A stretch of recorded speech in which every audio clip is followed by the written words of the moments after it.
Hey guys, so I have my little basket. I have my little postpartum basket, and this is just all the stuff that kind of happens to you after you have a baby, the stuff that like they don't talk about. So some of it can be a little embarrassing, or just, it's just something I think that should be taught in schools and even like in the doctor's office, like what to expect postpartum. Like you get all this information on what to expect when you're expecting, like during your pregnancy, but like postpartum, it's a whole nother world, y'all. Like that is what they should prepare you for. Like, I'm not even kidding when I'm saying, okay, it's great, you don't have a period for 9 months, but what comes out after you have this baby, it's like all that 9 months of not having a period, well, now it's all coming out at once. It's crazy. Like, especially if you don't know what to expect, you're just like, is this normal? Like, so first thing, you have your baby, and then, so you might tear. That was my biggest concern, was tearing. And I don't think I really tore, but I never asked because the thought of it makes me very nauseated to even think about.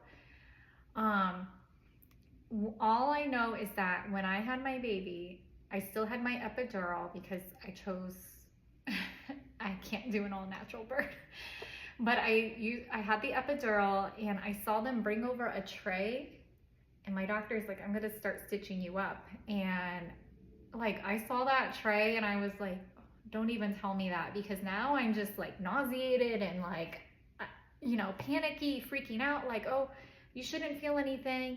And you have your baby on you, so at least like you're distracted with that and everything else. But still, the thought that there's so many people in the room, you have the baby, your loved ones, and then all the nursing staff and the doctor, and then I can just see her with all these like different tools working down there. You can't see it, at least I wasn't able to see it, thank God, and I didn't feel anything. I'm very grateful that I still had my epidural in and going at that point, because I don't want to feel, I don't even want to know what's happening. Like, I wish that, I'd rather they have just done it and then told me rather than let me know what they're doing. So yeah, that happens. And if you tear, then I guess they just also stitch you. I would imagine they just do the same, like they stitch you back up, but it might just be a little different. And so my stitches were dissolvable, and they said that they should be out or dissolved by the 6-week appointment. That's like the big follow-up appointment, is your 6-week appointment. So obviously nothing in the vagina for 6 weeks, no tampons, no sex, nothing. I've heard stories of women. There was a woman who, I think she had sex with her husband like before the 6-week period was up, and then something perforated or something happened down there. And I don't know if she got like a fistula or if she got, I don't know. Something happened where she needed several different surgeries. So after I read that story, not risking it, and your libido, by the way, is, who knows, whacked, you're exhausted. So for me, that was the furthest thing from my mind. So yeah, so at your 6-week appointment, then your doctor will usually give you the okay to go ahead and, you can have a normal life again, sex, all of that, just depending on, everything. And they look down there to check just to make sure no infection, and look at your stitches and whatnot. So thankfully I had no issues. Everything has been fine at every 6-week appointment I've been to. But yeah, that's kind of like the gist of a follow-up. Usually you'll see them at like the 6-week appointment. Any earlier, obviously, if you had more complications or questions or whatnot. But so you're gonna get, I don't have it with me, I threw mine away because I'm not using it anymore. I'm past the 6 weeks. You're gonna get like a little bottle that the hospital gives you to clean yourself after.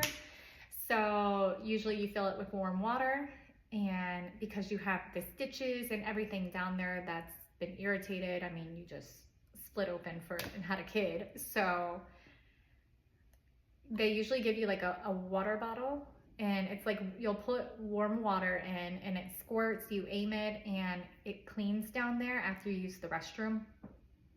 And so you can always, this is what really saved me, was this Dermoblast. So after you use the water bottle, you can put the Dermoblast on, which can help with pain, burning, and itching. Believe me, it's a lifesaver. I used it like every time I used the restroom. And so it definitely like relieved the pain. It's like really cool when you put it on, but it's kind of like numbing. So you shouldn't really feel, it'll take away like the pain. And then you can also use witch hazel.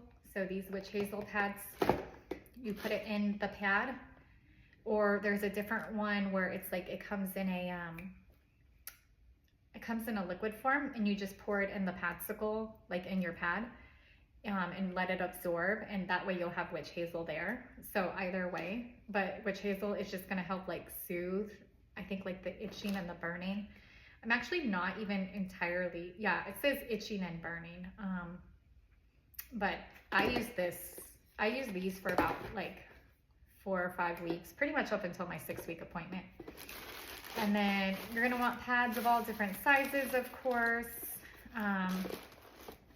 And so I think another big thing they don't talk about is when you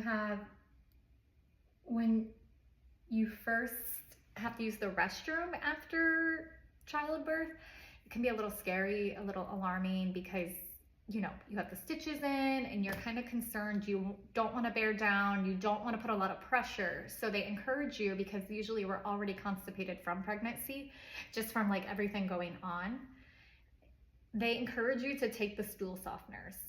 Even in the hospital, they'll usually keep you on it, and that way it softens everything up. And so when you do have to use the restroom, you're not putting a lot of pressure, you're not bearing down. And everyone, I feel like most people get a little, and I feel like people get a little scared, thinking like, when you do actually have to go to the bathroom for the first time, like what's gonna happen? Are my stitches gonna open? Like what, it can be scary. Like, and like, how much should I push? Like, you know? And so it's just, yeah, I wish someone had told me about all this, but I kept on those stool softeners. So stay on the stool softener, because it's gonna, again, soften everything. It's not gonna like cause like diarrhea unless like you took too much or something, but it is going to help soften it, so that when you don't have to really bear down and put pressure on the stitches. And also I just think mentally it helps, like not having to, you know, if you're constipated and then you have stitches and all that. Yeah, no. So yeah, it's just crazy.